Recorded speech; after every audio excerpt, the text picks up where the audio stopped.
Hello and welcome to another episode of DCU Daily. And today we are talking about the Authority. The Authority is a team that is not very well known in the mainstream world of superhero movies. We have certainly never seen a live action iteration of them before, but James Gunn did announce that they're going to be a significant part of the new DCU, and therefore we need to figure out who these characters are, and then we're going to try to cast them, because of course a good fan casting is always welcome, especially in lieu of any casting news, because right now the only member of the Authority, or at least the only member of the Authority in the comics that we know of, which has already been cast, is the Engineer. So we will talk about like maybe how she fits into the picture of this Authority movie. They're gonna get their own standalone film. Of course, we'll see probably at least one member of this team and maybe more cameo in Superman Legacy. So we'll talk about how all of that kind of how all the jigsaw puzzles pieces sort of fit together. And maybe what James Gunn has planned. But before we even do any of that, I just want to bring in John, and I'll start off by welcome. Hope you're doing well, and then I wanted to kind of get a primer on what the Authority is, like, Right. because I myself am not super familiar. Like I have a surface level knowledge of what the Authority as characters are. Same. I did So do I digged a little bit more, but yeah, I'm still but not tell us, huge. like, give us a basic, at least a basic Yeah, primer, so we can kind of very orient basic. ourselves. You know. So what the Authority essentially is, they're from the Wildstorm universe, which I believe wasn't part of the DC No, it was universe, comics universe not initially, but originally. then Yeah. folded into. They were rebooted, all that stuff. The most recent iteration was a Grant Morrison miniseries, Superman and the Authority, where they needed to defeat Mongol in on Warworld, and so they needed a team that was not, like the Justice League, with like those high value morals of like, oh, we don't kill, we try to, sustain peace, like all that. They needed someone to kill and kill fast, kill first, think later type of thing. Which is kind of what the Authority is. They initially started as Stormwatch, and then Stormwatch was killed by xenomorphs. Yeah, the '90s were a wild time, and so they had to restructure the team. And so we got 7 members, including the Engineer, who obviously we will not be casting today because why? And then, but yeah, so I will be also including another member, Manchester Black, um, because he was in the recent Grant Morrison miniseries, and I feel like adding him, you could also tie in with those themes of um What's So Funny About Truth, Justice, and the American Way, which was adapted into Superman versus the Elite. So you can kind of add those themes of like this heroic, icon of optimism and hopefulness of Superman, clashing with this dirtier, grungier, sort of morally questionable team that does do good, just in a different way. They're protagonists. They're not, they're the protagonists of this book. They're good, just questionably good. They don't. They're bordering on anti-heroes. Some of them are, obviously, Midnighter is a big one, but it's kind of, it's morally questionable. So that's what it kind of is, Yeah. kind of being that morally questionable idea of Who- the I have superhero, a which kind of the boys is, but not really. They're yeah. their own thing. I was gonna say, like, that is the Midnighter the one with like the moon thing He's symbol? the one second to the right. So he's the one with, like, he's like got a Batman cowl Yeah, with he's the the it's pastiche and of the belt. Batman, It's essentially. Yeah. or like what's the Watchmen version of it? Owlman, right? Is that Yes, to an extent. yeah, Yeah. to an extent. It's like the design of that crest. Obviously, I'm like, if people are gonna immediately say, "Oh, that's Moon Knight," like that's their version of Moon Knight, because they both have like the moon. Um, Yeah, kind of like and Midnight Moon, kind of, yeah, yeah, kind of works. yeah. And he's honestly more in line with Moon Knight than Batman, because he's super dark. He like just I kills, mean, like he Batman is uses super guns. dark, Like, but a lot of people say, "Oh, fucking Moon Knight is Marvel's Batman." No, that's not true. no, That's yeah. what the idiots say. That if you know anything about Moon Knight or anything about Shots fired. Batman, you know that's not true. So, Shots fired. um So I did some now, unlike Batman, with last week where, everybody fucking knows Batman. The Authority I had to look deeper into. I had to pull up some other, uh I had to look up their characters, I had to look up the team a little bit more. I had to look up some other videos on like just sort of like a general idea. I did pick a lot of some popular picks while also picking some not so popular picks. So let's just get into it because there's a lot of members to cast. So might as well jump into it. So the Authority, first things first, is the leader of the Authority, who is Jenny Sparks, also known as the Spirit of the 20th Century. She's the one with the white pants. You can go up a little bit more. But yeah, blonde hair. She wears the white kind of suit type of thing. But yeah, Jenny Sparks she's kind of like a near immortal. She was born in 1900. She's kind of like this near immortal being she um she has electricity powers essentially, and kind of is like due to being near immortal, like living for so long, she just doesn't really care. She doesn't really care about anything. She doesn't give a fuck. She smokes. That typical like nihilist British sort of feel to her, but deep down she does care and wants to, help the world, help people, and is, that spirit. And with that, I thought perfect, even though she's Scottish, but I thought person on the thumbnail, Karen Gillan, I think would make a really good Jenny Sparks, because I mean, kind of goes hand in hand with a lot of her characters, like surface level person, doesn't give a fuck about anybody, very much like Sort of true. I mean, I was just she's played characters that go a little. Oh But yeah, yeah, she has range. I'm not saying she doesn't she have has range. range. It's Yes. just like in terms of her superhero stuff, like with her character in Marvel, I am blanking on her name. What's her name? Nebula? Nebula. No, That was no, it. no. Okay. Was it Nebula? Jesus Christ. No, no. Yeah, Nebula. But yeah, but yeah, we're on the Yeah, surface. She's like she doesn't care. She doesn't, like people, but like deep down, once you really get to know her, she like is like yeah. I wouldn't She's a say softie gooey on on the the inside, inside. but Yeah, just yeah, yeah, she does care for yeah. people and Yeah. I mean, she again, was in Doctor Who. I thought yeah, she that very she much like it yeah, kind of fit that Amy Pond of like, yeah. doesn't give a fucking, but then does care deep down. And I think Right. she could definitely nail that role really well. And I know it is kind of going to be difficult because the whole basis with Jenny Sparks was that she was the spirit of the 20th century. And the first, like, after the first volume that Warren Ellis and the artist and the other guy, I'm forgetting his name, but Warren Ellis worked on was that she died at the end of the 20th century. So how they're going to do that character, I'm not sure. I think they did bring her back in the comics, but like it's sort of like But yeah, I think Karen Gillan could also be really good.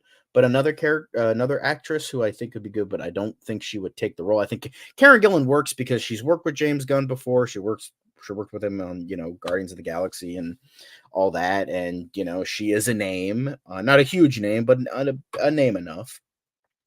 However, another character, I keep saying character, I apologize, but another actress, I think that could work, but she is still kind of sort of part of another superhero project, so I don't think she would. But Dominique McElligott, I think that's how you pronounce her name. I'm probably butchering it, but she famously plays Queen Maeve on The Boys, where it's kind of like she is actually British. In the show, she has an American accent, but she is at least I think I want to either British or Irish. I'm not too.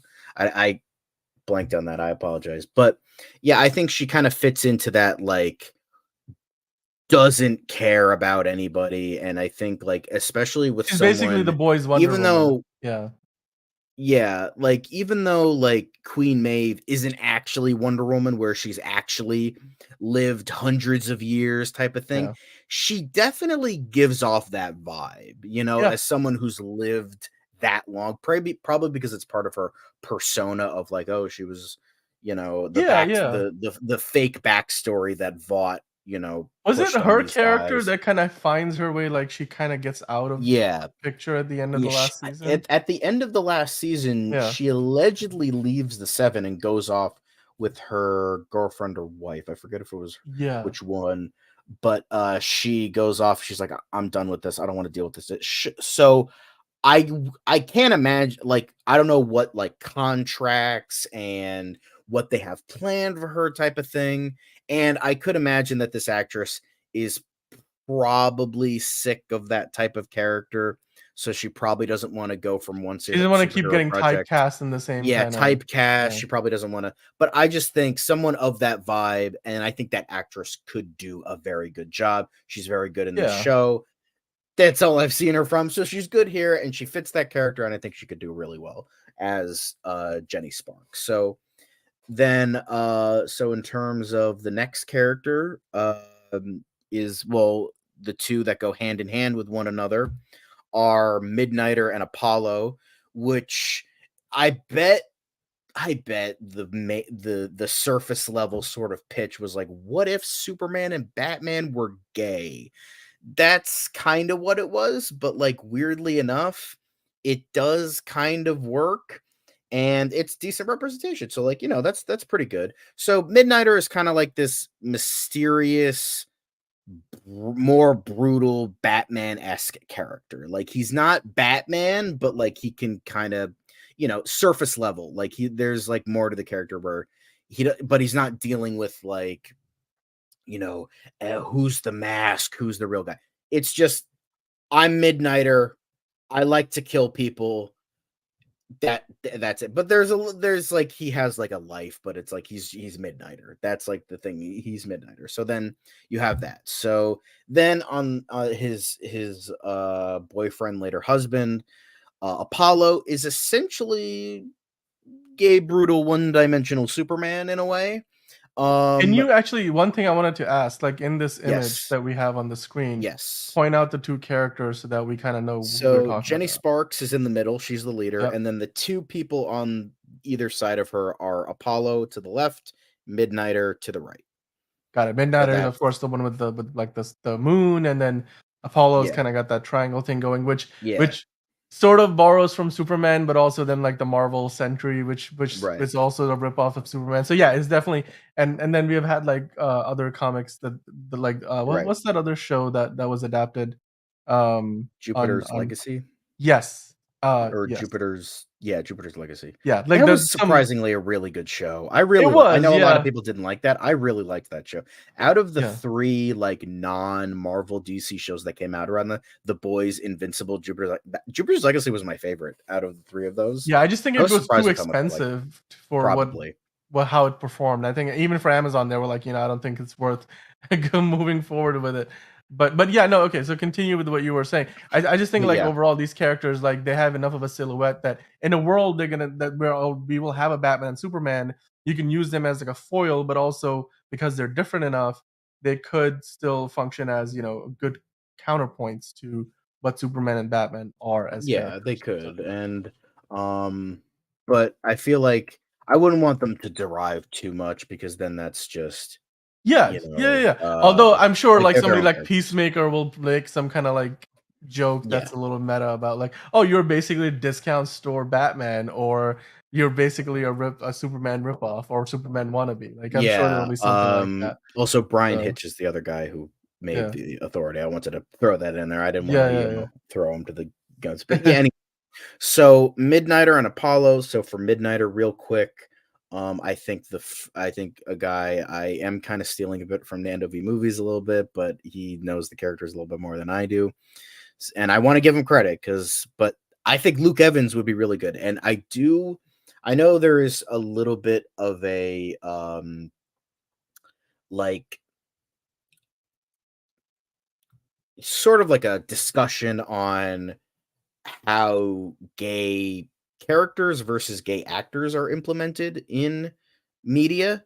Like some people think, oh, only gay characters should be played by gay actors because that's not fair. Because it's like for the longest time, like straight actors played gay characters, and that's not. And we're trying to be more progressive. So, However, there's also the basis in another argument. Well, like it's fiction, it's contrary to reality, so Yeah. they're not I mean, they're and you're acting, right? acting Like, it's different. However, in yeah. order to like kind of keep the peace, I do think that the Midnight and Apollo representation is important enough that get a gay actor. So Luke Evans is gay.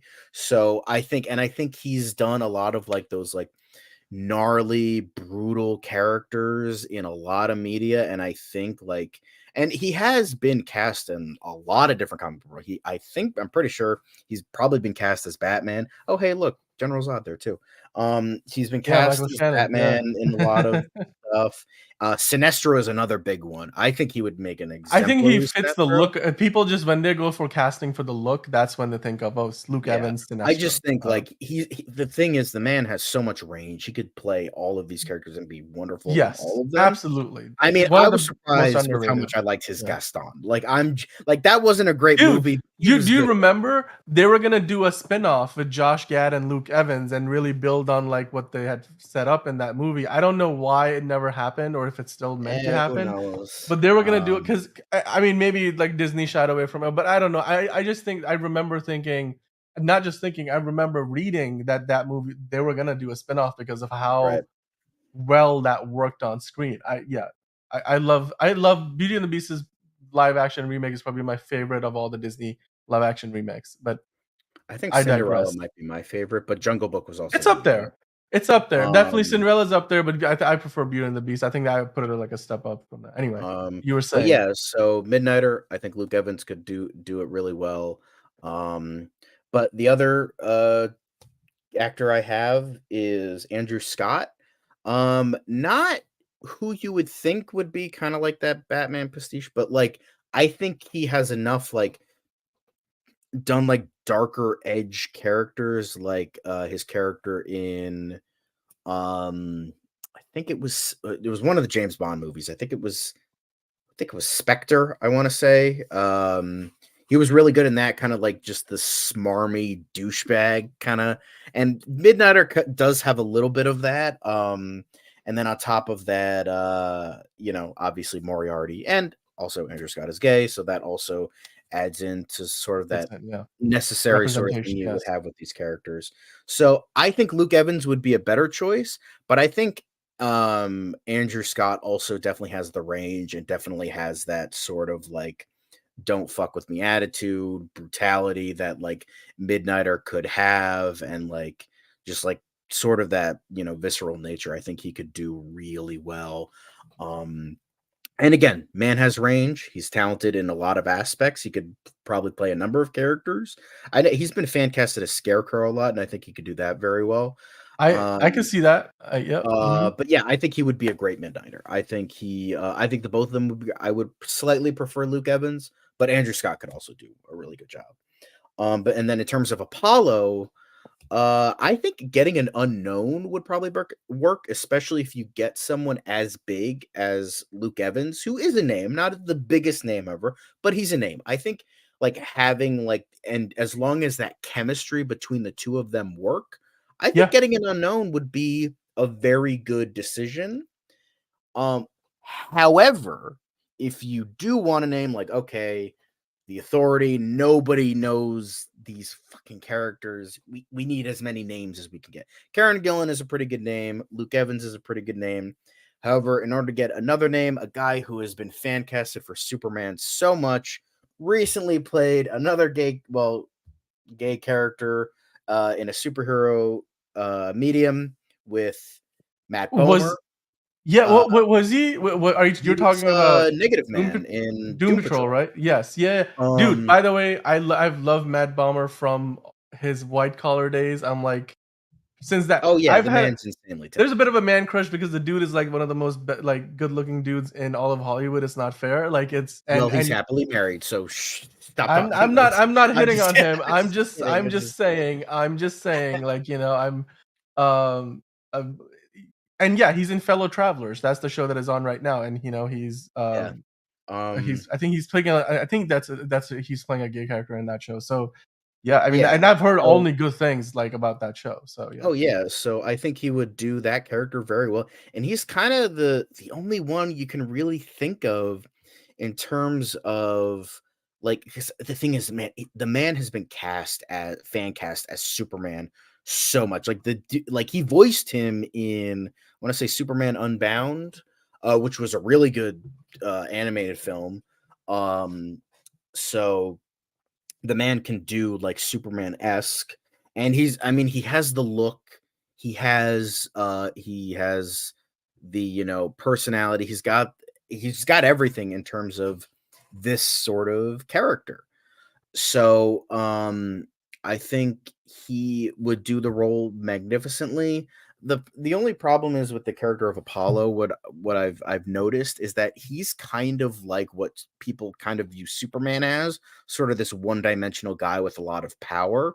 So I feel like it's like no matter what, it's like a lot of people think, oh, Midnight or Apollo, they have like their relationship fights. They're actually kind of like symbiotic relationship where they just go off of each other really well, and they're just really happy with one another. And Apollo just Yeah. kind of goes along with whatever Midnighter says, not in like a Mhm. terrible or bad or abusive way, just like they just work so well It's a together that like Apollo's just like, yeah, eh, yeah. whatever. And so there's not a lot to him as a character, unfortunately. So I hope that Matt Bomer actually brings something kind of like what he brought to Negative Man, because Negative Man wasn't a gay character in the comics, and he brought that extra aspect, which turned out to be a major benefit because it Yeah. made the character even more interesting. And So, and when you you cast an know, actor like Mad Bomber, like, I think he's gonna add a lot of dimension to anything he does. oh, Like definitely, like, definitely. he's done more with less in the past, right? Like, and so Yes, he's one of those actors where you bring him onto a project, and I think, like, A, if they were to cast him, this would be a great choice.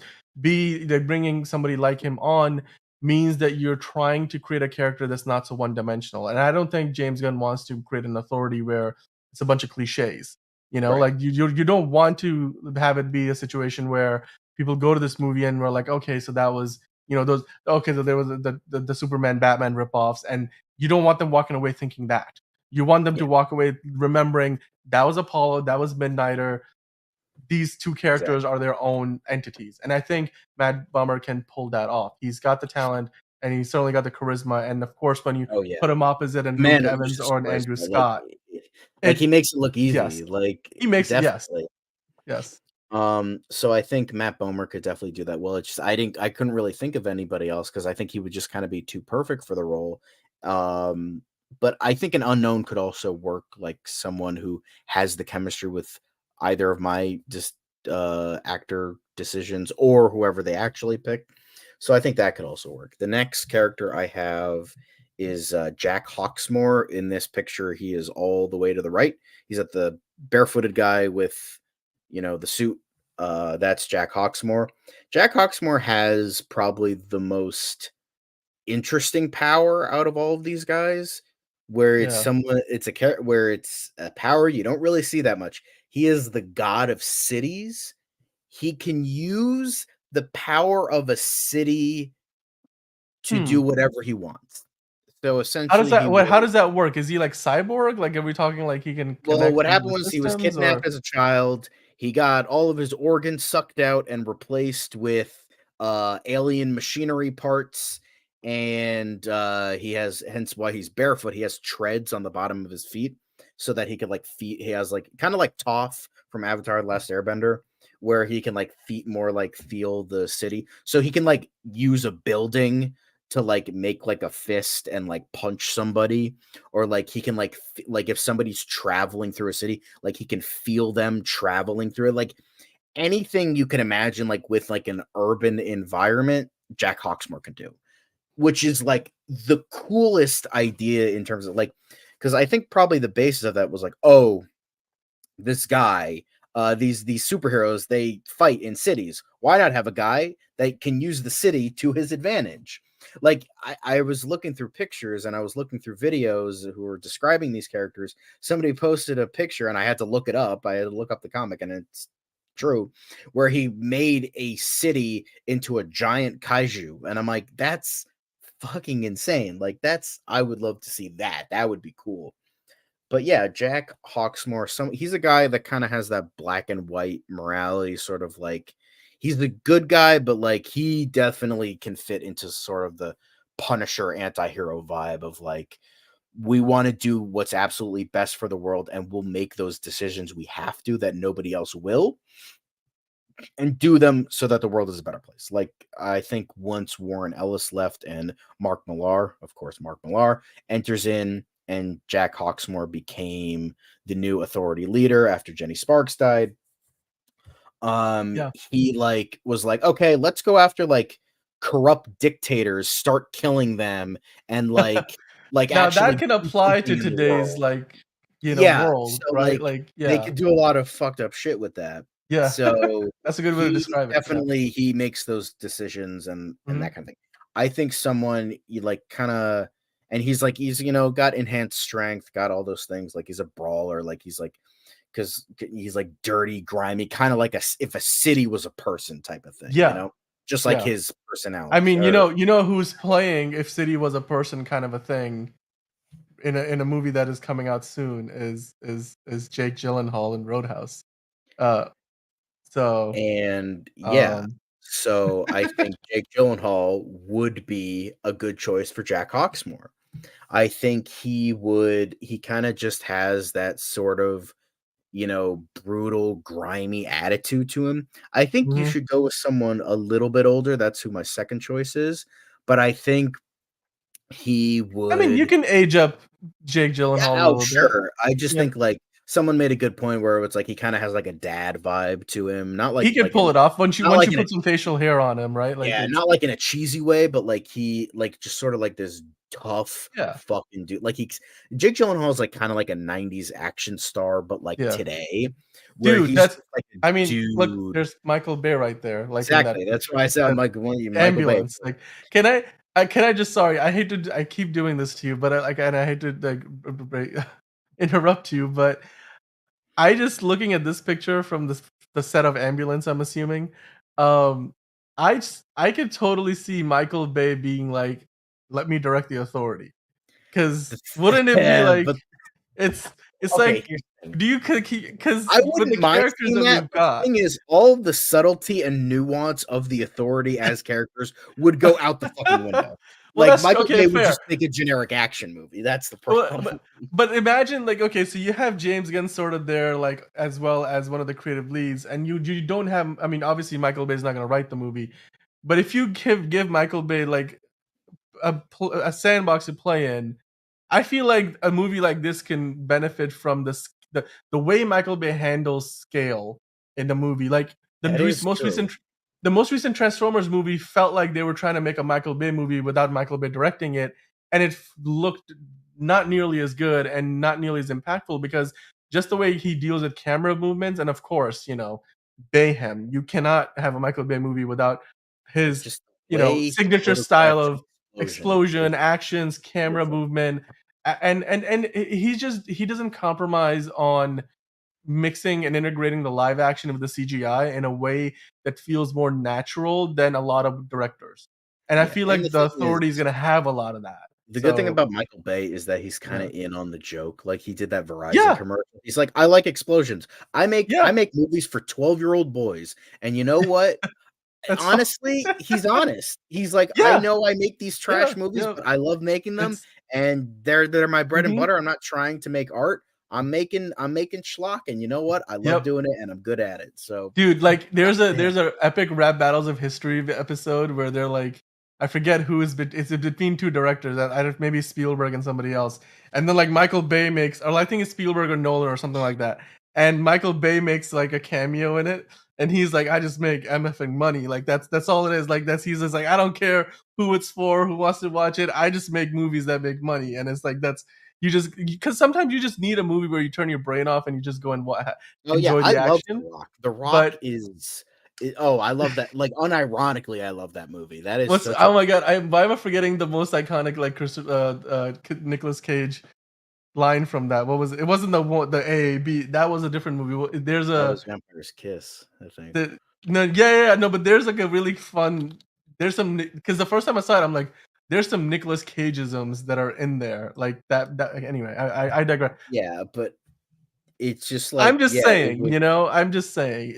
yeah, but I think he could work as long as he's, like, got a really good script and Yes. Gunn keeps an eye on him, like, I think, Yeah, I yeah. think that maybe could work, Keeps but yeah, he's not gonna be, like, over his shoulder, but, like, I feel like you can let Michael Bay do his thing, and as long as I'm sure it's like, there's gonna be some level of collaboration with like what we see in the MCU and Kevin Feige. He's obviously not there on set every day, like micromanaging the production, but he does say there's certain parameters that you're gonna have to follow and work within, and certain milestones, maybe like if you want to call them that, or mile markers that you have to hit. And there's certain like a lot of those Marvel movies, we know those like the big action sequences already planned out and already previs before the director might even come on the movie because they need to kind of make it fit within the larger picture, or it's something where they're trying to replicate and duplicate something that was done in the comics and they're trying to bring it to life, and so they will already have that figured out. Now that's something where Michael Bay might clash a little bit because he wants to do things his way, but I'm just saying like I'm you could make worse choices, I guess. yeah, And I you just could bring looked at Zack this Snyder picture and back. I'm like, Get a Jake Snyder vibe. Gyllenhaal, it's Isaac Gonzalez, like Yahya Abdul-Mateen. I mean, all three of these actors could fit in some role in the movie, and you got Michael Bay. I mean, this could be, for all we know, like a picture from the set of The Authority, and because there'll probably be an Just replace ambulance Isaac in there. Gonzalez with, Marcia de la I forget her name, the ch Maria de la who's Furia, pla yeah, who's ever like playing the the engineer. engineer. Yeah, Maria de la Furia, I think. Yeah, yeah, yeah. yeah, It's just replace yeah, her with Isaac Gonzalez, place Yaya, with somebody else, and then boom, there you go. yeah. But yeah, I think Jake Gyllenhaal could definitely do that, like, sort of brawler type and kinda dad vibe of, like, doesn't give a fuck about anybody, like, kinda black and white morals type of thing. I think he could do that real well. The other one, he doesn't have the body for it, but I think Timothy Olyphant could also he was Yeah, a runner up for Iron Man, but I think the thing is with Timothy Olyphant, he has much like Robert Downey Jr., a lot of people forget them. People watch Oppenheimer like, "Oh yeah, Robert Downey Jr. can act. Wow, crazy." But same thing with Timothy Olyphant. Like, he's been in like Mandalorian, he's been in like all this other, or Book of Boba Fett, whatever it was. And, but he was in Justified. He the man has range. So he the does. thing is, he doesn't have like that sort of brawler body, but I'm broken, go to the gym for a couple months and, come out with a, Yeah, dude, like everybody can stacked bulk up bod. for a Like, superhero movie, yeah, right? like just get those steroids in, you're fine. It's cool. So he can obviously bulk up a little bit, but I think he definitely has like sort of definitely has that dad vibe of it. But like he's like a type of dude that can like no bullshit, all business.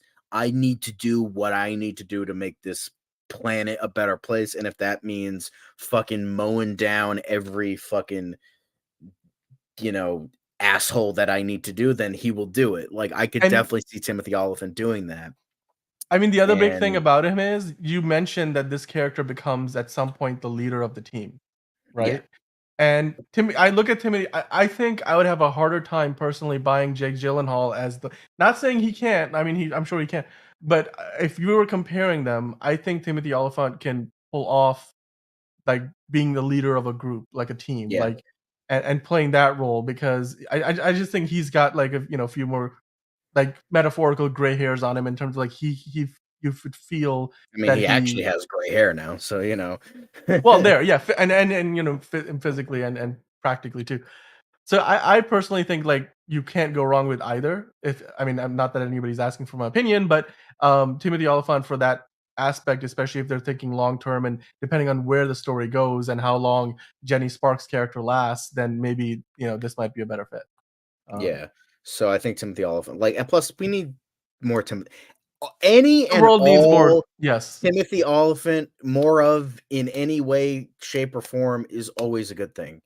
He is I like honestly, I would have loved to like don't get me wrong, RDJ perfect for Iron Man. I would have loved to see an MCU with him as Iron Man. He definitely could have sold it, and I think it still would have made just as it much would have money. been a very that would have been a very that make for a very good live action What If Iron Man movie, or like if Marvel decided to do their own version of like a Black Label where we just got an alternate Iron Man movie. I think that A like Death Demon in a bottle. Boom, there you go. yeah, more so than Properly. like Tom Cruise. Like I think Timothy Olyphant could pull off a very different take. Like it would have to be. You don't want to like just be like as if you took the script from the Iron Man movie that John Favreau And just did directed it again, right. and did it again. Yeah, you'd want to do something different. But okay, So, I hear yeah, you. I think Timothy Olyphant would be a good Jack Hawksmoor.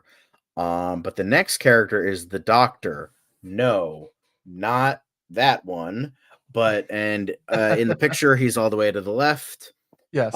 He is apparently the best description I got for this character. Again, credit goes to Nando V Movies. Love that guy. I love his videos, so I have to give credit where credit is due. I don't want to rip him off too much. But he's Doctor Strange if Doctor Strange was addicted to heroin. That's essentially who the Doctor is. Doctor Strange, if he was addicted to her, so definitely not like going for what they did with Doctor Fate. That's No, not it. nothing like that. I Nothing like but you know, prim, proper British man type of what are the thing. choices that you have for this that I think Now, is about as perfect a descript matching that description as it could possibly get. I think Just a okay, here's the preview to thing. what you're about to talk about. Yeah. I do want to say the character is Dutch, so I would say try to get a Dutch actor because I feel like that's important. Okay. Yeah, Um, I hear that. so um, that would like if I had a third pick, get a Dutch actor. Thing is, I'm not familiar with Dutch actors, so and the thing is with how the like Hollywood is, they probably wouldn't care and get like someone else anyway to just do a Dutch accent. I would say it's important enough, get a Dutch actor if you could. However, you have a character called the Doctor, and you have my poster right here of my favorite Doctor of all time. Oh, I am on the same page as you as And far as yeah. so he's called the Doctor. I love Doctor Who. Get Matt Smith. Like, And again, again, the man has the range. He's can you so give a description? What's that description again? Can you read what was that description that you Doctor found for this? Strange if he was addicted to heroin. It's right there. That's it. Right there. It's I mean, maybe He not the is armor, but like, the because thing this is is, Game of Thrones, but here's the thing. Unlike Karen Gillan, my other Doctor Who, alum, difference is Matt Smith hasn't gotten his superhero redeemer card yet because he was mhm. in Morbius. And the less said about that movie, the better. Even though Yes, he was yeah. the best part of that movie. He was the best. I mean, every review was like, "Dude, Matt Smith was in a way better movie, except that movie existed within a way worse movie that was Morbius." Like, yes. Yeah. So, I think Matt Smith needs to redeem himself in terms of superhero media. Mhm, And yes, he's doing House of the Dragon right now. mhm. However, fuck Game of Thrones. I want to see him in this instead. So I think it's just like the man, like, because the thing is, the reason that the Doctor got addicted to heroin is like he became this, the shaman, which is like kind of like best thing I can like think of is like kind of like the lineage of Black Panther, but like Okay. he gets like, but like, okay, imagine if like the lineage of Black Panther mixed with Dr. Manhattan, kind of like that, where it's like he got like the secrets of the universe Mhm, all at once, and mhm. that's why he went crazy, and that's why he became addicted to drugs. So like So he where's Doctor essentially, Manhattan got mellowed out, this guy needed drugs to get there. Like, yeah. So essentially, and he's the there's been multiple shamans. Every okay. new iteration of a shaman becomes the most powerful and that kind of thing. And again, a lineage of characters that have been other people. Again, it fits into Doctor Who quite a little bit. Again, Doctor Who comparison. I mean, Warren Ellis is British. I mean, there was probably some sort of, Yeah, you know, thing there. And I think Warren Ellis actually has pitched Doctor Who stories. So I imagine he's a fan. So I'm sure it wasn't like a yeah. coincidence. So I think Matt Smith could be excellent as the Doctor, not just because, obvious Stan is obvious, but I just think he's talented enough, and it's sort of someone who's like dealing with the weight of the world on their shoulders, and has this one outlet of like I can't find anything else, so I need this. And I Yeah. feel like he could balance that really well. And Matt Smith, oh god, the man, he just needs something really good on the big screen because he's been in flop after flop after flop, Yeah, I and he mean, just and needs a win, you know? you could tell, like, he's got well, on TV, obviously, like, he Yeah. when he's that's where all the win I agree with you 100%. I think and when you start adding up, like, the names we've already mentioned with Karen Gillan, like Luke Evans or Andrew Scott, Matt Bomber, and Jake Gyllenhaal or Timothy Olyphant, and then you add Matt Smith to that cast, and we still have a couple of characters to go, you're talking, like, the authorities are, like, big hitters now.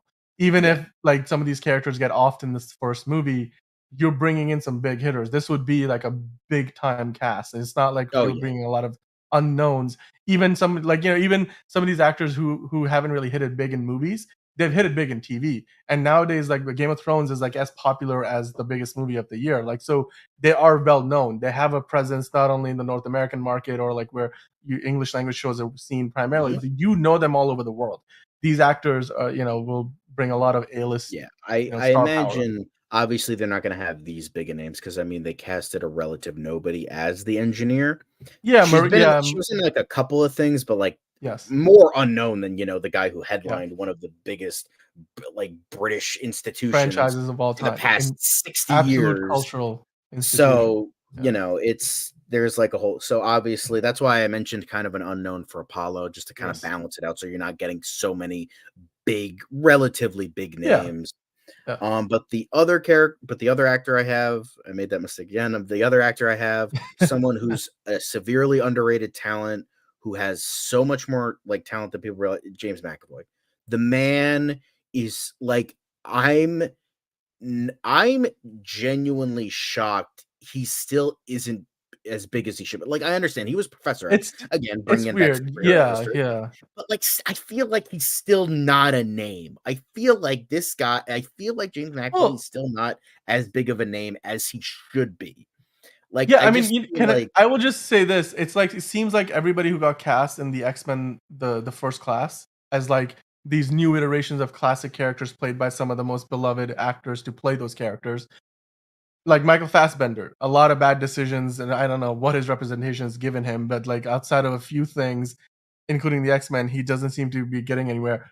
James McAvoy is kinda on the same boat. Jennifer Lawrence maybe is the only one out of those bunch of characters. Like, Nicholas Hoult will get his break now as Lex Luthor, so maybe, like, James McAvoy can kinda fellow X-Men alum come over. But, like, it seems like a lot of those X-Men they just maybe it's the X-Men curse. Maybe, if you're trying to follow in the footsteps I of guess of so. Patrick Stewart or Ian McKellen, so Um, but yeah, James McAvoy is just a guy that kind of disappears into any role he's in and does it flawlessly almost pretty much every time. Like that dude is a chameleon, and he like not in terms of like recognize him. It's just like the man played 24 different roles in one movie, and he still made it fucking work yeah. beyond what we like. He is I like. I might even say he's like the most talented actor working today. I would go so far as to fucking say that. Like he just the amount of talent that drips off of this man is endless. He is so talented, and someone who and like a guy who's like dealing with like so much pain, so much torment, so much like power behind him, and that's just that for me for him it's a Tuesday. Like that's just Yeah. okay. I got it. Like yeah, you Yep. don't need to fucking tell me twice. Okay, it's another rodeo for him because Yeah. with how every part he does fucking exceptionally. Like Mhm. he is Yeah. so fucking And exceptional in everything. and This would he's be played a another lot of walk in the park for characters him. who are, like, damaged, like, in some way, like, Damaged in terms characters, yeah, eh who have a lot of power. Like Professor X was kind of like that in a little bit. And exactly, yeah, yeah. he just like everything he's in is like even if the movie sucks, he will always Yes. give a spectacular performance. Like James McAvoy, and I feel like the Doctor fits him the best in terms. I mean, the man he could probably play all 7 parts and the movie would still be fine. Like he could just play them all and he would be fine. Like I could see that happen. Like just put him in a wig. Oh yeah, no, he's Jenny Sparks. Yeah, sure. No. Yeah, he could do it. Yeah, He could do I everything. I think It'll be a one-man show.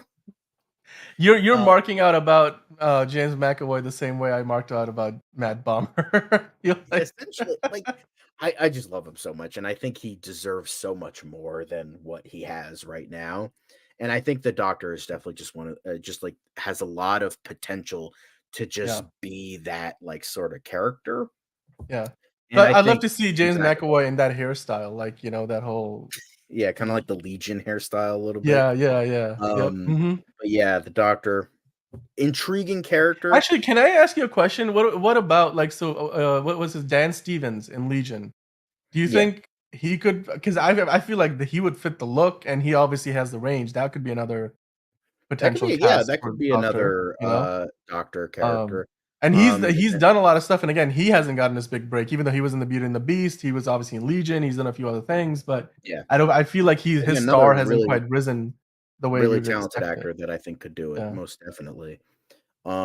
But in terms of the character going from a character that's really intriguing, that has a lot of potential, that unfortunately didn't reach his potential in the comics, we go to a character that's kind of milk toast, but she's there. Is Swift, who is in between Apollo and the Doctor on the left. She's the one with, like, a She, does she have wings, or is that what she that has is? Yeah, wings. She is a yeah. bird person with wings. Oh, Like yeah, okay, she's Swift. I she has get like it. a lot of bird-ish powers. Yeah. And that's kinda it, like, she's kinda she's not as, like, "messed up," quote, unquote, as the rest of the Authority, and she's kinda the best way you could describe her, even though she is a, like, kinda bland little milquetoast, but, like, the way they could, like, make it is, like, maybe she's, like, the every woman character, like, between, like, Midnighter, who's, like, this brutal, like, doesn't give a fuck, will shoot Yeah. someone in the head, no questions asked, to this Superman allegory, to this drug addict who's like mentally unstable because of like with the amount of like information he received, to like the engineer who's like this like huge like this technological genius who has like nanotechnology, Jack Hawksmoor who literally can make cities to his like mind with the power of his mind type of thing. So Swift is just kind of there a little bit, but I feel like you can get I feel like you could make her character work like sort of like maybe the audience surrogate if like you could Yeah. you know, I do one sort of thing I like do worry about, doing all though, this. the look of this character. You're seeing her, she's the one with the wings and everything. Um, she looks a lot like Hawkgirl, and we already have a Yeah, I Hawkgirl feel like in that's kind Superman of Legacy. So I mean, like, you look at, I mean, and the thing is, we know that they've been doing costume fittings and everything, right? Like, we were talking about it the other day.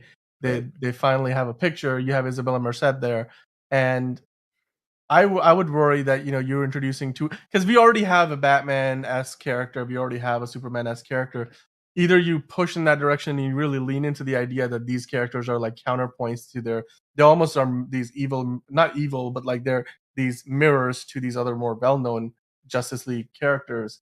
But at the same time, Hawkgirl doesn't really have the same, um what would you call it? Like, recognizability that Yeah, Superman, Batman, except for where like people who there's watch the room to show. have a counterpoint. I just don't think there's Hawkgirl has been explored enough that, like, you wanna first see what Hawkgirl is, then you wanna make a counterpoint to Hawkgirl. You know what I I mean? feel Like, like it's what they might do is essentially just put Hawkgirl instead of Swift on the Authority. I could imagine them doing that, because she kinda has, like, a similar vibe, but Hawkgirl is just a more interesting character, so I can imagine that's them do I fair. mean, I'll still So maybe cast her as Swift because, like, like, it's sort of like maybe eventually Hawkgirl, maybe she, like, goes off into space because 'cause they'll maybe bring in, like, the more I can't talk. Tanagar Thanagarian Garion with Hawk. backstory. So Maybe they might, Vandal like, Savage explore gets that. involved, and maybe there's Yeah, some time they'll travel maybe thing. explore that. Maybe she goes off-world and they need Yeah. someone else. They're like, hey, you also have wings. Come here."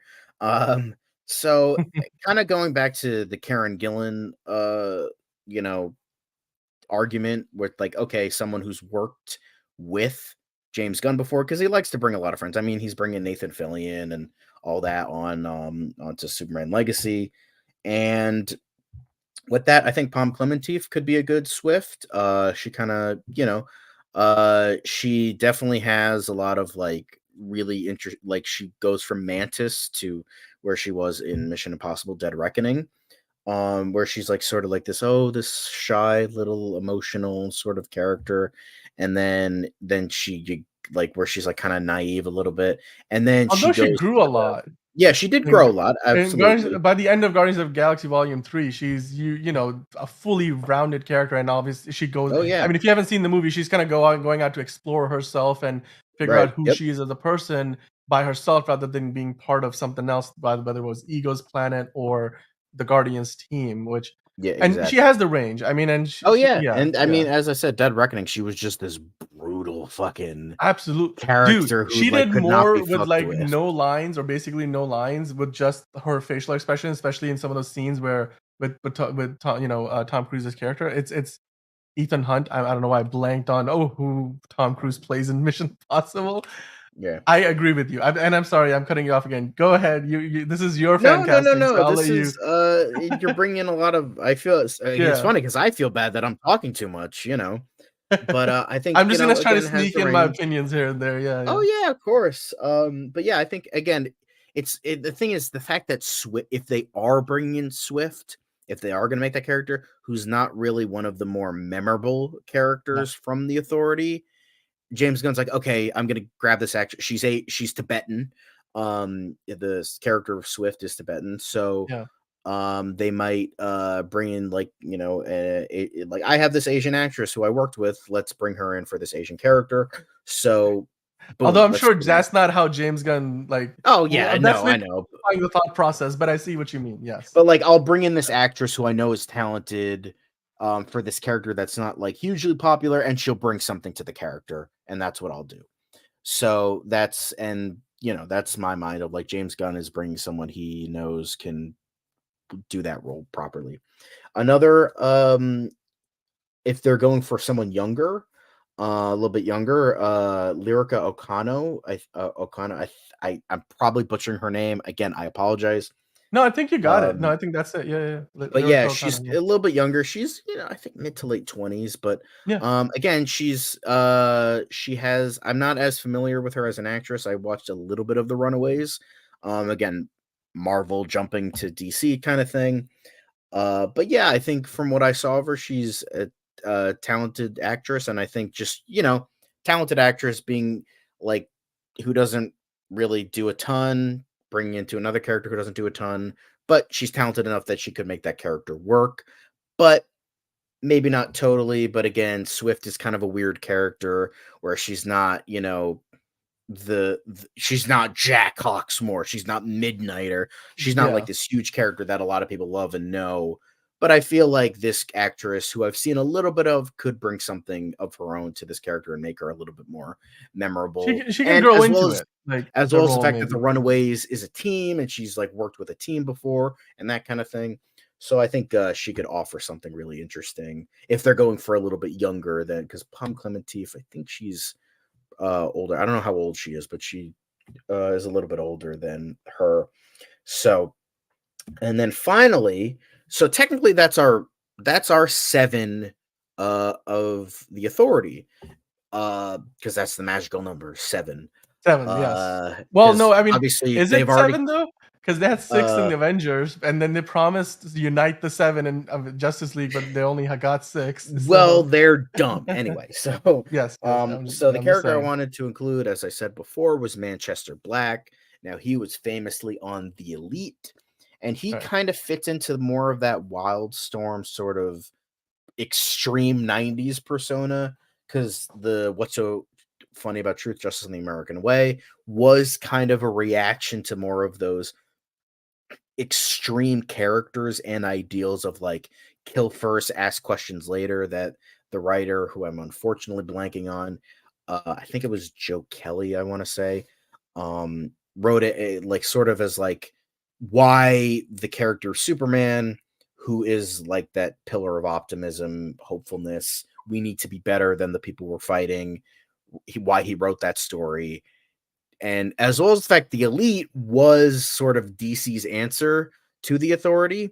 So it like all kind of works, as well as the fact, as I mentioned, Grant Morrison did write that miniseries, Superman and the Authority, with Superman and Manchester Black bringing in the Authority so that they go after Mongol on Warworld. So I think Manchester Black would be a good addition because it kind of feeds into those themes of Superman versus the Elite / What's So Funny About Truth, Justice, and the American Way, but with the Authority instead of the Elite. So I Yeah. feel like this is a character they might bring in. If they don't, even then, I feel like it could be teased. Like maybe he's there instead of Jack Hawksmoor, something like that, I'm yeah.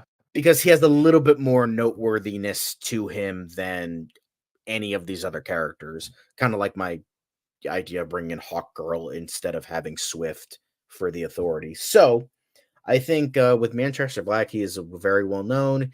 He has appeared in live action before, unlike everybody here. So he's more known, and he might bring in some of those fans for the Authority. So with that, again, that was a. I just think that was a really good idea. I think that would be a really good idea to bring him in. And Dude, I clearly, lived in Manchester for 3 years, like Manchester, England, so, like, that would be, like, my, like, grounding point in that. I'm like, "Hey, that's my dude," because he is Manchester, you know.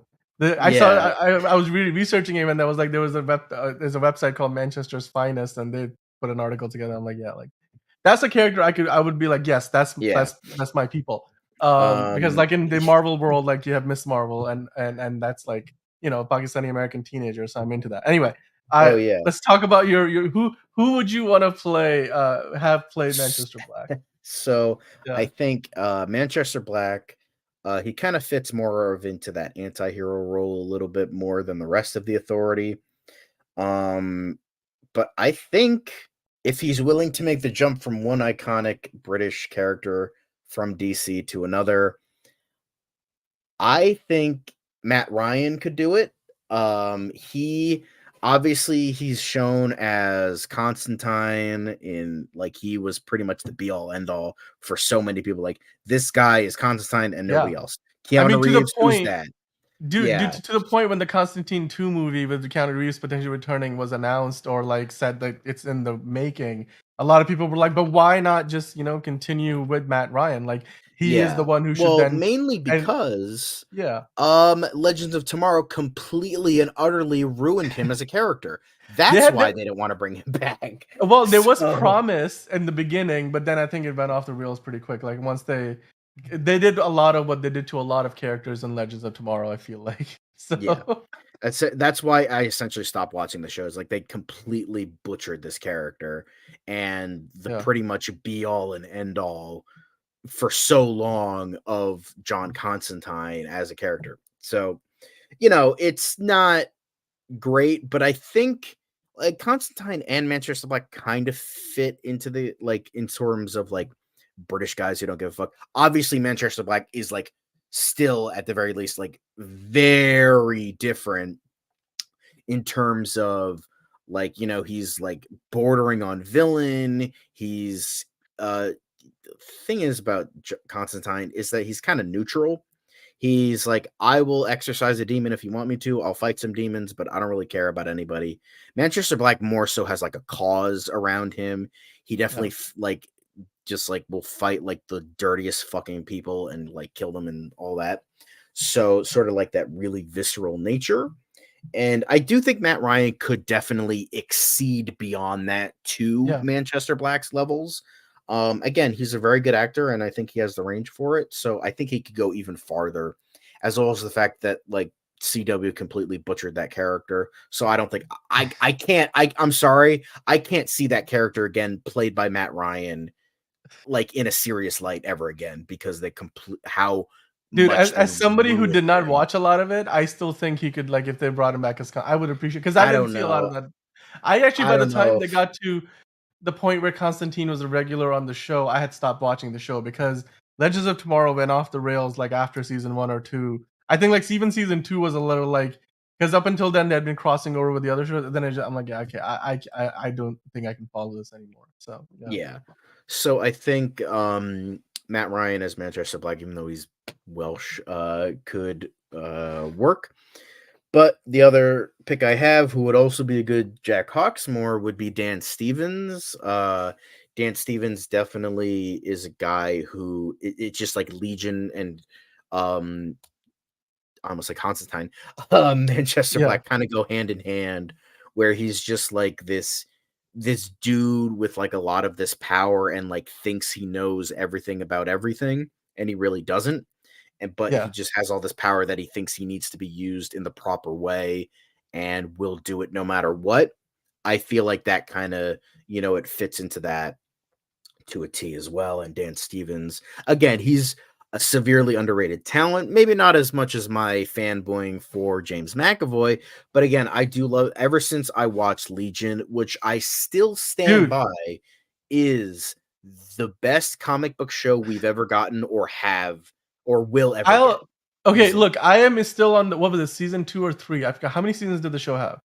Legion. It I had 3 seasons. 3 sea I think I'm on season 3, but season 2 got so I mean, season 1 was so experimental. I thought they killed the character 3 times, and then season 2 somehow got weirder, and then by the time we got to I mean, I haven't seen all of season 3. I'm like, "Dude."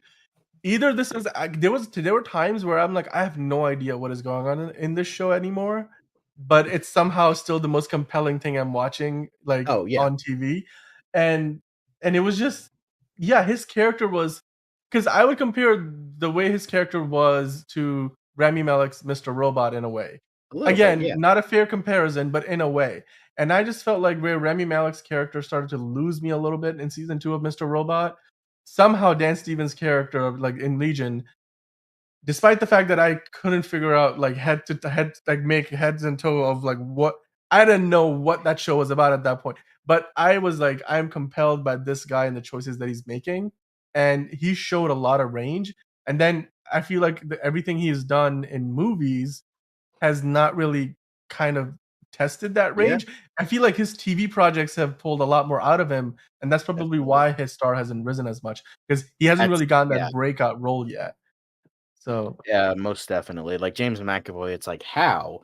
Meanwhile, Dan Stevens, it's like I get that because I think the only film I could think of that like he was really great in was probably Apostle. Like the movie was a little iffy. Like it was a relatively good movie, but he was great in it. I think that's what that's from.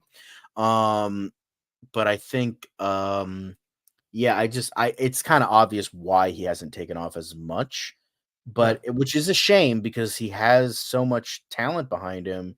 It's just that, he just hasn't reached that peak yet, but maybe the authority could. I think he could definitely nail Manchester Black because like Legion kind of has that same vibe of that character, even though not close to the same character. Because I know people in the comments will be like, "No, it's actually so different." The hell are you talking about? I get it; they're two entirely different characters. It's just like they right, kind of have a similar vibe a little bit. right. Yeah, it's ultimately like we've been saying this whole time. It's about getting it's about getting talent. Like you can look at a lot of the choices we are making, whether you want to do Dan Stevens, whether you want to do Matt Ryan, or if you want to like pick somebody else. Like as long as you get actors who have the kind of range and talent that these guys have, like whether it's Tom Clemente, Karen Gillan, Matt Bomer, Jake Gyllenhaal, Andrew Scott, Timothy Olyphant, Luke Evans, Luke Evans, Andrew Scott, and we were Lyrica O'Connell, of course James McAvoy, Matt Smith, like they're all actors who have a lot of not just I mean I feel like we're abusing the word range at this point, but Yeah, it's not just that, but it's like they have resumes to back up their talent. yeah, And there's a lot of commonality between these picks, which is that a lot of them have been in projects that might have been bad, but their performances were standouts. And exactly. those are I think a mark of a good actor because that just means you might have been part of a bad project. Now I'm not saying that's the way you go and scout, for a good actor, but it just goes to show you that they're underappreciated talents who have a lot more to give and they still have a lot of room to grow and maybe a lot more star power to gain. And that's something where when you're trying to launch a new franchise or like a sub franchise within this DCU with the authority, it's a good thing to have. And I think that's a lot of that's the same reason why somebody like a James McAvoy was cast in the X-Men movies as Professor X, like following in the footstep of Sir Patrick Stewart. And Dan Stevens has a lot of that same, legacy. They hinted at a Professor X in Legion. He's the son of Professor X. I mean, and again, another X-Men alum here. So somebody else who's been in that Fox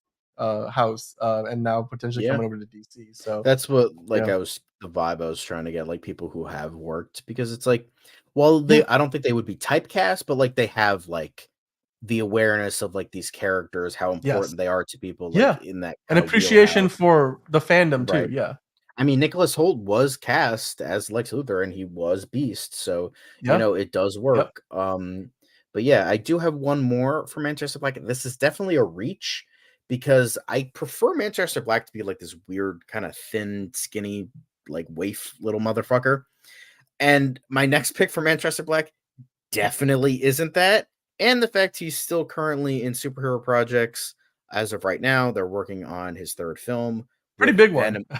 Venom 3, and that is Oh, you Tom ruined it Hardy. there. What? There's no surprise now. Okay, yeah, Oh, no, no, no, no. Sorry. I yeah, thought you were building, I was building, whatever. Tom yeah. Hardy, the man has been auditioning to play Manchester Black his entire career, essentially, at this point. It's just the problem is he's a little bit too bulky for me personally, but I still think like nobody thinks the Venom movies are good, Tom. Just, Hey, just, hey, just, just. don't. The, I'm just saying the first movie made like 800 million. The second did about as much. I know they're not like, if you're They're looking at it not good. objectively. No, no, I agree with you. I don't think they're like the best movies. However, clearly there's something that drew people to the tune of like $800 million, like on two occasions. I guess that's I will. fair. The second Venom movie was a significant downgrade from the first, but even the first one had a lot wrong with it. But the fact that I think I've not, it's so, it's one of those things. You go and you want to watch a Transformers movie for the mayhem. You're there for the fun. You turn your brain off for the other parts. And I think the Venom, the Eddie Brock and Venom chemistry is the key to that the money that those movies have made. And of course, that a lot of that credit goes to Tom Hardy as an actor, and Oh yeah, playing that frenetic, all the sequences, and of course what I feel like he could, as you said, he's been auditioning for this role his entire life, and I feel like yeah, truer statement couldn't be couldn't be said. And he's also the most high profile actor. I feel like, especially as like somebody who's the most established A-lister in movies, especially like, I mean, a lot of these other yeah, actors we have mentioned are big on television, but they haven't really made it in movies. And even though today there's not that stigma anymore that you're a TV actor and not a movie actor, there's lines are blurred. Tom Hardy is still, he's a movie star. And yeah, and if you bring him in as Manchester Black, I feel like he would be the one leading the posters, and he would be the big actor that you build your marketing campaign around. And yeah. Manchester Black, from the sounds of it, is a character that would be sort of like the Wolverine of the Authority. Am I on the same track? Or Maybe, kind like, of, sort of. who kind of I could doesn't see fit in? I that. mean, you said he's not even in that seven that we were mentioning earlier. He's technically not in the Authority. He was just added to the Authority Yeah, recently. So which yeah, lines up well with like how Wolverine has always been portrayed with the X-Men. He's sort of like, he's in the team, but like especially in the live action Fox version, where he was always sort of like doing his own thing. And yeah, I mean Tom Hardy would pull that off. I mean, yeah, I agree with you there. That's a good pick. yeah. I just think Tom Hardy, again, he's talented, but he kind of sometimes plays the same kind of character of like tough guy who doesn't give a fuck. Kind of Manchester Black vibe in a lot of his roles.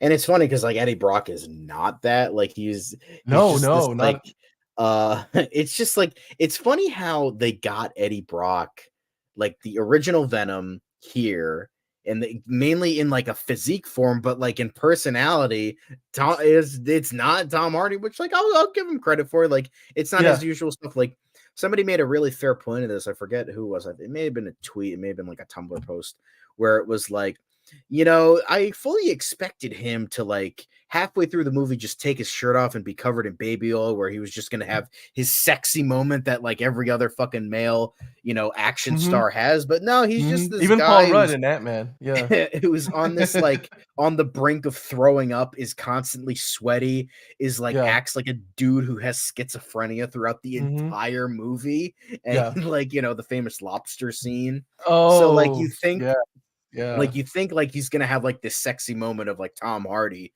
being sexy, but it's like no, it's just like this dude who's like, yeah, like look how gross he is here. Like he's gross, sweaty, probably smells, and he's just like Yeah, yeah, yeah. disgusting throughout the It entire movie. And I think that kind of, again, it shows off how Tom Hardy can do like different forms of different types of projects and that kind of thing. And I think that kind of works for him. And even though you the know, movies aren't good, he's good in them. And yeah. I think he could do Manchester Black a hell of a lot better than, Venom, but Well, I that's just me. think I agree with you. I think that the Venom character combined with, like I said, like he's sort of this outlier in the group. He can play that off. He's got the charisma, the talent, and he's certainly got the look and the history and the resume to do it. It also, I would say, um, as far as his physique and stuff, like I think you can make it work, right? I don't think there's any like it needs to be really big, imposing. Manchester Black isn't. That's No, not a definitely. requirement. Yeah. Um, and yeah, I mean, Tom Hardy, he's played what Bane, so he's already been in DC. He's obviously playing the Venom with Marvel.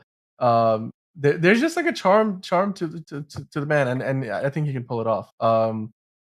Yeah, obviously the Venom projects will be probably the biggest hurdle to get making that happen, because Yeah. it doesn't look like they're ending the series with just the third movie. There may be crossovers coming and all that. But what I will say is the part about Eddie Brock that I least have ever been able to buy. Like I cannot, but the one part of the movie where I cannot buy Tom Hardy as the character is when he's trying to be a journalist. I'm like, and that's the part of Eddie Brock that's kind of like central to the character, because that's how we first meet him in the comics, before he becomes Venom. But that's the part of the character where I'm like, maybe like Tom Hardy was not but like he fits all the other aspects, especially this Yeah. version of Venom. But anyway, we get sidetracked. As far as Manchester Black goes, I agree with you. I think he can pull it off. And whether it's Dan Stevens or Matt Ryan or Tom Hardy, of course you got the box. They're British. They've got a very established resume. And when it comes to star power, I think he would be the star of the show. And that seems like that's befitting of what Manchester Black as a character is, right? Like you've got somebody who's gonna want to be in the spotlight. So Yeah. And and be a douche. So honestly, Tom Hardy just being who he is, I'd believe that he would get the Union Jack just legitimately tattooed onto his body. Not just like as the character. No, he's just like, okay, yeah. we're doing this for the next like Mhm. 3 months. Yeah, no, we're getting that tattoo. Come on, give it to me. I'd Yep. believe Tom Hardy would actually do that. Like straight up. He would go complete method for this movie. Yeah, I could Yeah. see it. So I mean, we went through a lot here. Like we went through how many characters? We obviously there's I think we went through 7. So like there's obviously the engineer Maria De La Furia. She's would be playing the character who's kind of like this Terminator looking T-1000 on the second from the right. Yep. So that's already been cast. And then the other 6 the other, yeah, 6 we casted, and then we added Manchester Black to the picture.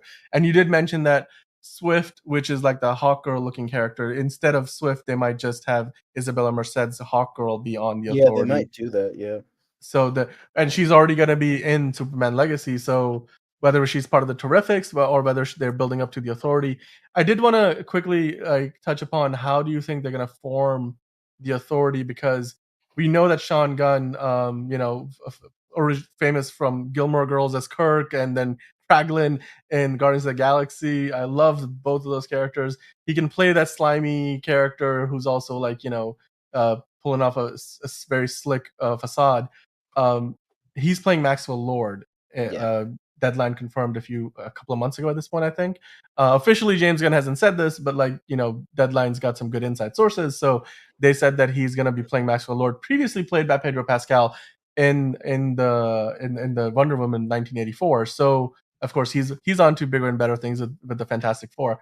Do you think Maxwell Lord is going to be involved in the formation of the Authority? Because he's certainly involved in the formation of Justice League in JLI, Justice League International. So is Yeah. that where they're gonna? Is that how they're gonna tie these I pieces together? feel like You think? they'll probably do that. Yeah. I feel like I did have that theory in our one of our videos. I don't even remember which one, but I did have that theory. I think it was when we were doing about the Superman Legacy news, about how it's the way it's gonna. It feels like, because it looks like James Gunn is borrowing a lot from Justice League International. They have Maxwell Lord, they have Guy Gardner, and they have like all these like non-Justice League characters, like the actual seven that we've gotten. We have Mr. Terrific, who I think maybe, I mean, he has his own team. He has the Terrifics. Guy Gardner was on Justice League International. Hawkgirl was on the Justice League in the animated show. So we've got a lot of different characters. So I feel like with all these characters, we kind of have a I think what they'll do is, and I keep forgetting about Metamorpho. I apologize. Metamorpho is also in there. Anthony Kerrigan. So sorry. I always forget about him. I don't know why. I always forget about him. But Metamorpho, he's also on the Terrific. So I feel like what they're gonna kind of do is they're gonna have sort of a not Stormwatch, where they have a precursor to the Authority. Whatever that team is, I don't know, but it's going to have a team of Guy Gardner, Mr. Terrific, Hawkgirl, and Metamorpho, and those four characters. So whoever, maybe it's the Terrifics, maybe it's something else entirely, maybe it's Justice League International. I don't know. They're going to have a precursor to the Authority. Maybe the Engineer is even on that team, and then they realize, and then Maxwell Lord is like, okay, I can do something with this, and through the events of the film, this team either breaks apart, does something happens where they get like maybe broken up, or they realize the Engineer is way more fucked up than they are, and they're like, okay, Yeah. no, we have this He's willing to moral cross a few value, lines that they're not willing to cross. Yeah. right? And then Maxwell Lord like maybe sees that, and so the Terrifics, the rest of them, like go off and do their own thing. Maybe they add Superman, maybe they don't, I don't know. And maybe Yeah. they go off to form a version of the Justice League, maybe something else entirely. And he comes out and makes his big reveal, oh, I'm the Superman. Like, oh my god, you actually exist. And he's, events of the movie happen. And then Maxwell Lord sees the Engineer. He's like, okay, this is way more interesting than all these moral do-gooders. Obviously, he's not going to go the way of Lex Luthor, because originally that's not what the Maxwell Lord character was. Right. Just kind of like a slimy businessman sort of thing, but not villainous like Lex Yeah. Luthor. So he's like, I see this Engineer chick. I'm gonna fucking grab all the most morally ambiguous motherfuckers, create my own team, and then he goes off and creates the Authority. And he's sort of like that, kind of what he was in Justice League International, sort of that liaison character. And that's what we come up with in the Authority. That's my sort of like general gist of like how the Authority gets formed. Yeah. Obviously, James Gunn probably has something way more interesting in the docket, and whoever they actually get to write and direct the movie, whether that be a writer and director, or writer or director, and they all go off and do something way more interesting than I can ever come up with. So we'll see, but I feel like that would be kind of a cool way to go, is like being inspired by so many different aspects of the comics, and then just doing their own thing, which is like, I feel like a really cool way to go. Yeah. And I was gonna mention that big picture of the cast of Superman Legacy does not include Sean Gunn, and he's not officially part of the cast of Superman Legacy. So we may just either we see a cameo, a surprise cameo, a post credits scene or whatever, or there were some hints and some rumors that he might be making his first appearance in Creature Commandos, and then he kind of like gets populated into the larger. And this is fan art on screen that James Gunn commented on Instagram and Threads, like great fan art. So it seems to be matching up well with the vision that he's got for that show. So no, I totally hear you. I think it, because how the Authority is founded likely happens in the movie The Authority, but a lot of the setup will happen beforehand in terms of the story because especially considering you have the engineer and Superman Legacy. So yeah, I mean, look, all around the picks that you made for The Authority are great.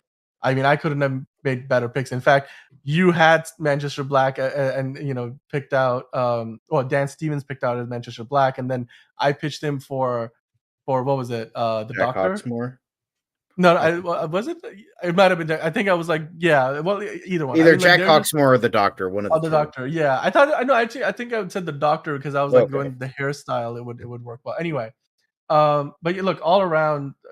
It, I feel a lot more informed. I feel a lot more, certainly aware of what the Authority is, who they are as characters, and of course, it looks like they are in a manner of speaking like the Watchmen. They're sort of critiques and allegories, but at the same time, they provide you a whole new set of possibilities that the Justice League characters do not, and especially when you have them exist in the same world as these Justice League characters, because they could be those counterparts, those foils and counterpoints and to these more famous iterations like Superman, Batman, or even Hawkgirl and so on. So I'm looking forward to seeing where this movie is gonna go. I'm looking forward to seeing how the engineer factors into the Superman legacy. Of course, we've got that picture. Maria Del Furia is, I believe, here. Like she's like right next to Eddie Kategi, right? Is that's her? I'm think, Uh, or is that the one? Is she below she's right next to Nathan Fillion. Nathan Fillion? Okay, yeah, that's her. Okay, sorry, that other actress is playing Eve Tessmacher. Yeah. Eve Textmacher. Yeah, yeah, yeah. Yeah, I mean the cast is stacked. I mean, Superman Legacy is on the way, but the Authority is also hopefully on the way. Do you have any insight into like when do you think we might be getting this movie? I don't know. I just think they're going to be setting up so much Authority stuff that I think we might be getting Authority next. Like after Not Superman. Supergirl, Woman of Tomorrow. Like, do you I think don't it's think gonna come so. I feel before? like just having two super things back to back might be a bit much. Mhm. So I just feel like they might be sticking with the order that they presented it in. Fair. That's a good question. Yeah, that's a good I way to just put feel it. like they're setting up so much here for the Authority just by having the engineer. So I think yeah, I think that would be a make sense, just like narratively of the world building they're going with. So yeah, I think I would stick with the list they had, but I Yeah. mean obviously if they change it up, they change it up, but we'll see. Yeah.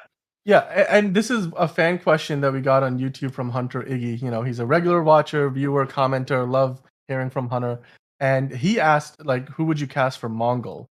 Um, I'm not familiar with the character of Mongol Yeah, he's kind of a weird character for me. I don't know a ton about him. I know he's connected to Warworld and because the he Black looks like Mercy. Darkseid in a way, like, Yeah, he kinda you know? has, he's connected to the Black Mercy. I think he gets, like, trapped in that there's a lot of weird things with manga. I don't know a ton about him. I just know, like, the general vibe of the character, and I think, like, just get a good imposing voice for him because obviously he has to be He's CGI. he's gonna be CGI, yeah. So, get like a Tony Todd or an Idris Elba, I think, just to get someone like who has like that really imposing voice. That Because would I be a don't know if good Idris Elba's coming back for the DCU. I can't imagine he is, but get him as Mongol. well, his I think character didn't die, he just sort of like he well, didn't, I but see what you like mean, it's a that was different technically a universe. different continuity. Got it. Yeah, yeah, yeah, fair. So Mongol is a character I don't know a ton about, so I feel like I can't offer like something interesting, but like from what little I know about him, he's kind of like this imposing individual, but like get someone who's imposing in terms of a voice, like get a powerful voice for him. And that's pretty much all the way there for that character.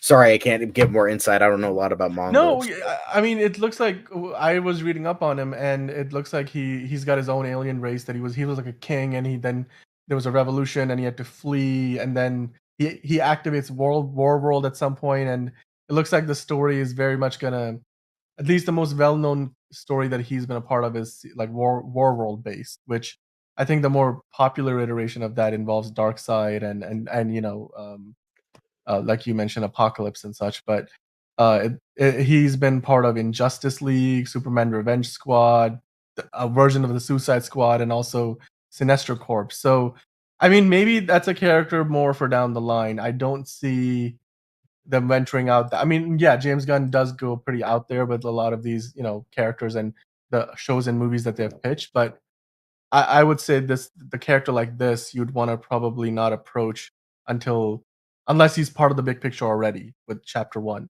I would imagine that we're gonna see him a little bit later. But it'd be a good call, like Idris Elba, somebody like you said, like a deep voice. Yeah. But yeah, I mean, good shout there from Hunter Iggy. I'm glad we were able to address that. I think that could be a good potential character to bring in. I mean, but as far as the authority goes, we have this map that the graphic that I found some time ago, and it kind of lays out like what the plan is for the DCU, and I'm gonna see if I can find it in a second. But I really, I'm looking forward to seeing all the movies because they've got a ton of great stuff that they've got planned. And the fact that we recently got the reveal that we're gonna go with that Kingdom Come logo, the Yeah, crest of I'm Superman. excited for it. I mean, do you what do you think? Are they gonna be going for a Kingdom Come-esque story? Is that like they're building up to it, or I is that think coming down the pike?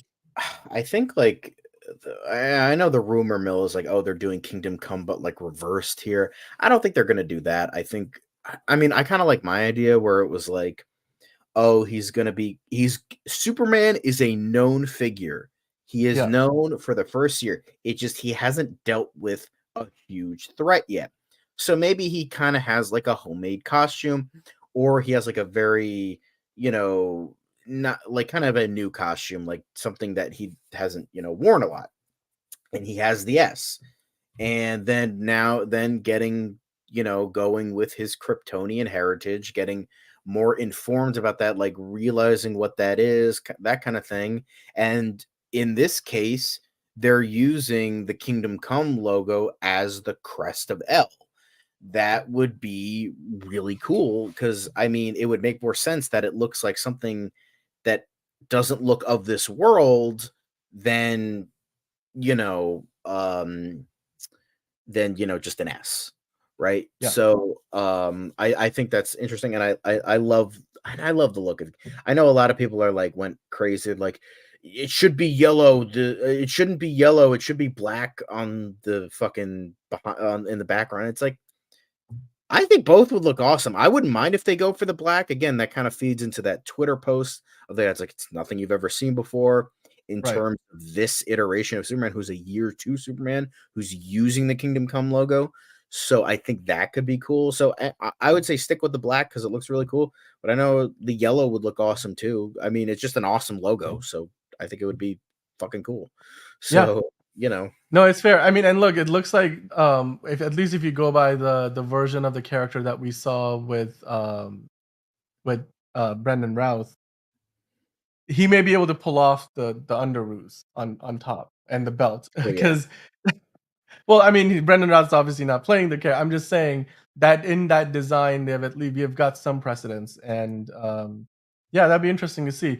But again, going back to the authority, I think we've done a pretty good job here of fan casting it. Probably more comprehensive than we have done for any other project so far, and that makes me excited. Like if you guys are tuning into DCU Daily Monday through Friday, we have sort of designated Fridays as what we're calling Fancast Fridays. It's of course some good alliteration in there for you, and there's plenty of new DCU projects that still need a lot of casting work to be done.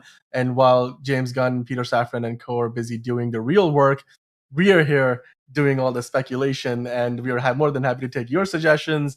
If you were watching live and you dropped in a comment, we will always try to address it, like Hunter Iggy's question there about Mongol. Or if you just want to drop in and say hi, you can definitely do that. And of course, if you're watching this not live, you can then just leave us a comment. We'd love to hear from you on DCU Daily. We are here, like I said, Monday through Friday, and we'd love to hear from you about that. Earlier, we have talked about like the Batman, we have talked about Joker. So, it's not just the DCU, we're talking about everything DC. And of course, the DCU Daily, so we will talk about the DCU a lot, and the Authority is going to be one of the big units of sets of characters that are going to be part of certainly chapter 1 of the DCU. So, yeah, we'll be back here talking about much more next week on Monday and then throughout the week. And if you guys have any comments for us, any thoughts about the Authority, leave them in the comments below. John, as always, it's been a great pleasure talking to you and getting your picks on who should be cast in the Authority. Certainly, gets the juices going, and we can we come up with great ideas together. So it's always a good conversation. Guys, like and subscribe. That always helps us out with the algorithm. You can come back here, check out more DCU Daily, and we absolutely love that you came in and checked us out. And until next time, go out there, watch something DC related, and then come back to us and talk about it. We love to talk about it with you. And have a great weekend, and we'll see you next week.